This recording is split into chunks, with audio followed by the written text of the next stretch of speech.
अस्सलामुअलैकुम। आज हमारा MS वर्ड का 20वां लेक्चर है 20। आज के इस लेक्चर में हम सीखेंगे फॉर्मेट पेंटर के बारे में।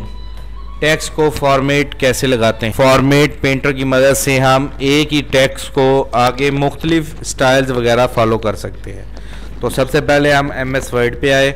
यहाँ पर ये मुख्तलिफ स्टाइल्स, मुख्तलिफ कलर और मुख्तलिफ डिज़ाइन में टेक्स्ट हमारा लिखा हुआ है।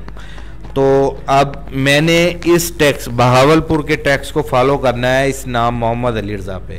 मैं चाहता हूँ कलर भी यही हो जाए, स्टाइल भी यही हो जाए, लेकिन नाम मेरा यही रहे। तो इस अमल को बनाने में बहुत टाइम लगेगा। इस मोहम्मद अली रज़ा को इस तरह बनाने में बहुत टाइम लगेगा। एक तो कलर चूज़ करना, फिर उसके बाद स्टाइल चूज़ करना, फिर उसके साइज़ को चूज़ करना, फिर उसके सेटिंग करना, तो टाइम लग जाएगा।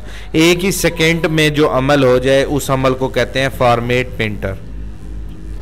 तो जिस स्टाइल को हमने फॉलो करना है, अपने माउस का कर्सर उसके करीब रखना है। ये मैंने इसके अंदर रख दो या इसके बाहर रख दो, इसके शुरू में रख दो, ये आपके डिपेंड करता है। ठीक है, मैंने ये बहावलपुर के EL के दरमियान में कर्सर रख दिया।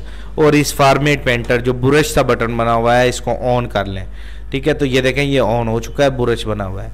ये ब्रश जिसके ऊपर फेरूंगा ये उसी की शक्ल इख्तियार कर लेगा। ये देखें मोहम्मद अली रज़ा उसकी शक्ल इख्तियार कर गया। इस अमल को कहते हैं फॉर्मेट पेंटर।